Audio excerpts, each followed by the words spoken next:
बात करेंगे असम विधानसभा चुनाव की। असम विधानसभा चुनाव को लेकर झारखंड में भी सियासत रेस हो गई है। सीएम हेमंत सोरेन, कल्पना सोरेन असम में कैंप कर रहे हैं। बाबूलाल मरांडी भी वहां पहुंच गए हैं। बीजेपी और जेएमएम के और भी कई नेता वहां पहुंचे हुए हैं। आज हम बात करेंगे झाबुआ विधानसभा की। झाबुआ विधानसभा काफी अहम माना जा रहा है और झाबुआ विधानसभा के समीकरणों को हेमंत सोरेन की मौजूदगी और बीजेपी के जो नेता हैं बाबूलाल मरांडी, इन लोगों का असम दौरा कितना प्रभावित करेगा, यह काफी अहम हो गया है। हम समझने की कोशिश करते हैं कि झाबुआ के समीकरण पहले क्या रहे हैं, कौन वहां बाजी मारता रहा है और इस बार जेएमएम की मौजूदगी कितना असर डालेगी, इन समीकरणों को कहां तक प्रभावित करेगी। हमारे साथ हमारे वरिष्ठ सहयोगी राकेश रंजन जी हैं। राकेश जी, झाबुआ विधानसभा की भी खूब चर्चा हो रही है और जेएमएम वहां जोर भी लगाती दिखाई दे रही है। क्या कुछ समीकरण है वहां के? ये समीकरण समझना है तो झाबुआ को समझने की जरूरत है। पहले तो आपको बता दूं कि पहले झाबुआ विधानसभा क्षेत्र होता था और लाहोवाल विधानसभा क्षेत्र होता था। दो अलग अलग विधानसभा क्षेत्र था। अब दोनों को मिलाकर जो है झाबुआ लाहोवाल विधानसभा क्षेत्र बनाया गया है। अब अगर हम इस चीज को समझें कि जेएमएम यहां पर क्यों है, तो वो समझने के लिए झाबुआ की जो डेमोग्राफी है और जो बाकी चीजें हैं और इतिहास है उसको समझिए। झाबुआ को चाय की खेती की जन्म स्थली के तौर पर यह जगह को देखा जाता है।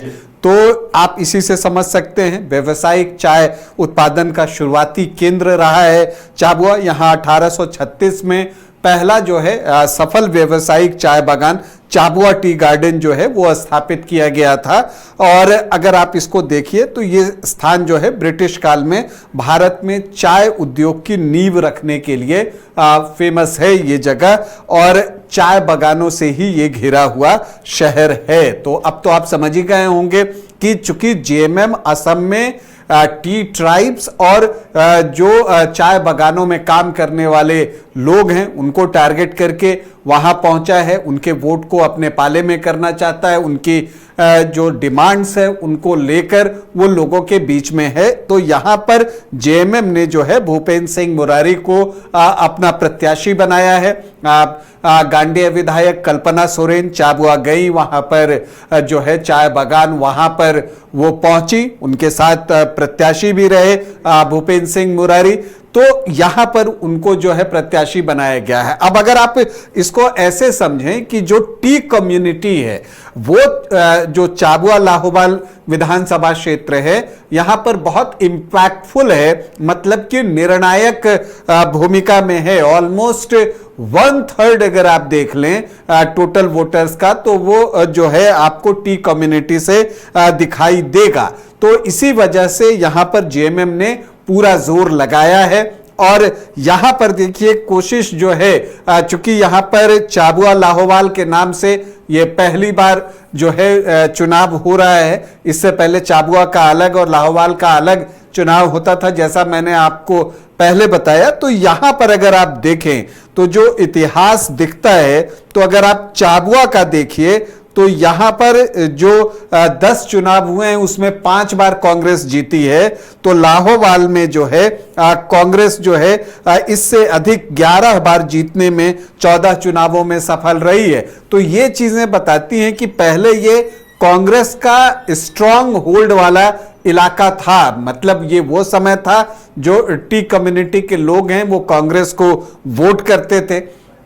लेकिन परिस्थितियां पिछले कुछ एक चुनावों से बदल गई हैं, क्योंकि अगर आप देखें तो यहां पर अगर आप देखिए तो 2021 में असम गण परिषद जो है चुनाव जीतने में सफल रहा था, एनडीए का पार्टनर था।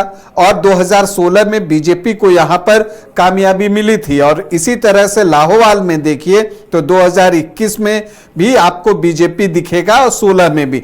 तो इस तरह से यह दिखता है कि रिसेंट पास्ट में बीजेपी ने यहां पर अपनी पकड़ मजबूत की है और उसमें टी कम्युनिटी का बड़ा योगदान रहा है।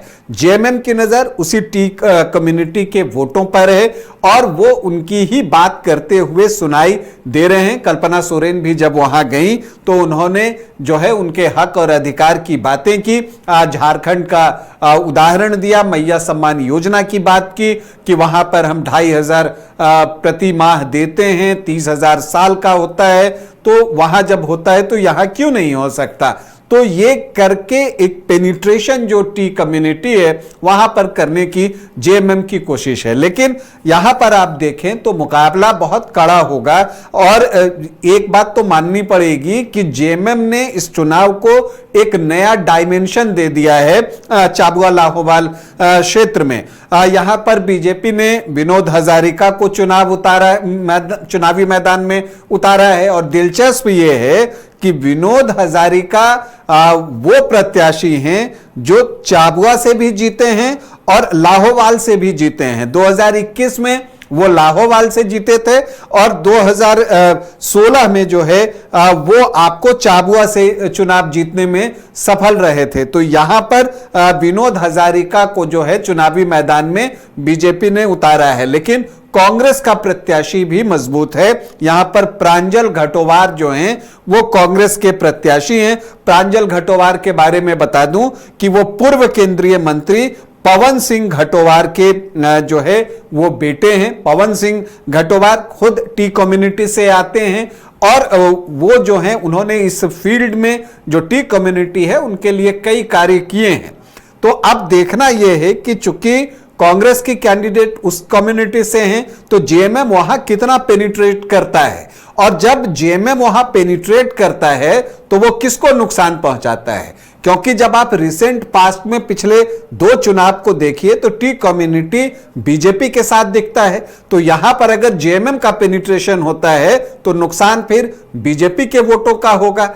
लेकिन अगर आप इसे पवन सिंह घटोवार के रूप में देखें और उनके बेटे प्रांजल घटोवार यहां से प्रत्याशी हैं और पवन सिंह घटोवार खुद टी कम्युनिटी से थे, तो उनका जो इस में एक बेस रहा है पास्ट से, उसमें अगर सेंधमारी होती है तब फिर कांग्रेस को नुकसान होगा। और इसीलिए हमने कहा कि जो जेएमएम है उसने भूपेंद्र सिंह मुरारी को उतारकर इस चुनाव को एक नया डायमेंशन दे दिया है। यहां पर टीएमसी ने भी अपना प्रत्याशी दिया है। इनस कुमार कंडपन जो हैं वो टीएमसी से तृणमूल कांग्रेस के उम्मीदवार हैं। तो एक चतुष्कोणीय मुकाबला बनते हुए यहां पर आपको दिखेगा। चाबुआ लाहोवाल जो है वो डिब्रूगढ़ में है। डिब्रूगढ़ बीजेपी के स्ट्रांग होल्ड वाला जो है वो जिला है। यहां पर 7 सीटें हैं और 2021 में 7 की 7 एनडीए के पास रह गई थी। अब ये ऊपरी असम का इलाका है तो ऐसे भी यहां पर बीजेपी की पकड़ पिछले 2 चुनावों से मजबूत दिखी है। तो अब वहां पर जेएमएम कितना नुकसान करता है और किसका नुकसान करता है ये महत्वपूर्ण होगा। और जैसा मैंने आपको बताया कि जेएमएम जितना पेनिट्रेट करता जाएगा वो दोनों को नुकसान पहुंचाएगा। लेकिन रिसेंट पास्ट में चूंकि टी कम्युनिटी और टी ट्राइब्स बीजेपी को वोट कर रहे थे तो वहां पर बीजेपी को नुकसान हो सकता है। लेकिन प्रांजल घटोवार के लिहाज से देखें तो टी कम्युनिटी में जितनी सेंधमारी होगी तो प्रांजल को भी नुकसान हो सकता है। तो एक दिलचस्प मुकाबला जो है चाबुआ लाहोवाल में जो है वो बनता चला जा रहा है। और आपको बता दें कि नए परिसीमन के बाद यह अनुमान लगाना फिलहाल कठिन हो गया है और खास करके झारखंड मुक्ति मोर्चा की एंट्री के बाद यह अनुमान लगाना कठिन हो गया है कि चाबुआ लाहोवाल में जीत के लिए फेवरेट कौन है। बिल्कुल, तो अब चाबुआ में समीकरण क्या होंगे, क्योंकि पहले वहां बीजेपी का कांग्रेस का वर्चस्व दिखाई देता था, अब बीजेपी भी वहां प्रभावी है। लेकिन ये जो नए हालात में समीकरण है, राकेश जी, अब जेएमएम की मौजूदगी और जैसे बाबूलाल मरांडी भी वहां जा रहे हैं तो ये अहम हो जाता है कि क्या कांग्रेस अपने पुराने गढ़ को बचा पाएगी या बीजेपी का ही वहां अब जोर दिखाई देगा।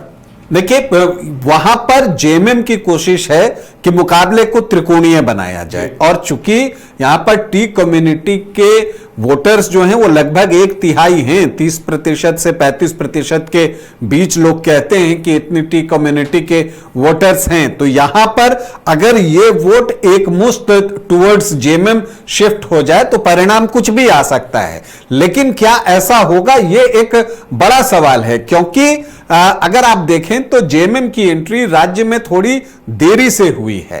जब अगर ये 4-5 साल का अगर होमवर्क रहता जेएमएम का तो वो ज्यादा मजबूती के साथ वहां पर चुनाव लड़ते हुए दिखाई देते। लेकिन यहां पर आपको यह भी देखना होगा कि जो कांग्रेस प्रत्याशी हैं प्रांजल घटोवार, जैसा मैंने आपको बताया कि पवन सिंह घटोवार के बेटे हैं और वो खुद जो है वो टी कम्युनिटी से आते हैं, तो नेचुरली वो बड़े नेता हैं। पवन सिंह घटोवार पूर्व केंद्रीय मंत्री रहे हैं, कई बार के सांसद हैं, तो उनकी भी टी कम्युनिटी में अच्छी पकड़ है। तो अगर वो वोट उनकी तरफ शिफ्ट होता है तो फिर जेएमएम को भी नुकसान होगा। धीरे धीरे जेएमएम जो है मुख्य मुकाबले से बाहर हो सकता है, लेकिन जेएमएम जीते न जीते चुनाव के परिणाम पर तो इंपैक्ट डालेगा।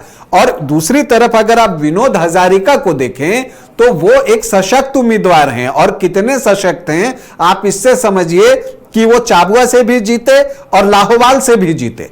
तो कैंडिडेट जो दोनों आमने सामने अगर आप देखिए बीजेपी और कांग्रेस के दोनों तगड़े कैंडिडेट हैं, और ऐसे में जेएमएम के लिए मुकाबले को त्रिकोणीय बनाना जो है वो एक बड़ी चुनौती है। अब अगर मुकाबला त्रिकोणीय बन जाता है तो फिर जैसा मैंने आपको बताया कि चूंकि टी कम्युनिटी की संख्या यहां अच्छी है और अगर उसमें वोटों का ट्रांसफर जो है टुवर्ड्स जेएमएम होता है और मुकाबला अगर ट्रायंगुलर बनता है तो फिर उसमें 35-37% वोट पर परिणाम आपके फेवर में आ जाता है।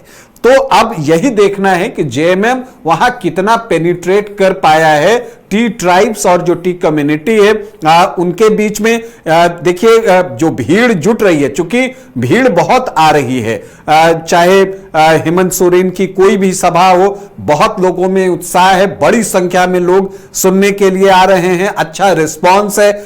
लोग जो टी ट्राइब्स हैं वो खुश हैं कि एक ट्राइबल लीडर आए हैं और उनको लगता है कि ये उनके नेता हैं। कल्पना सोरेन ने पहुंचकर माहौल जो है और जेएमएम के पक्ष में करने की कोशिश की है। तमाम विधायक जो है वहां पर लगे हुए हैं जेएमएम की तरफ से। तो इन सब को देखकर जो लगता है कि जो भीड़ जुट रही है वो कन्वर्ट वोटों में कितना होती है, क्योंकि परिणाम उसी पर निर्भर करेगा।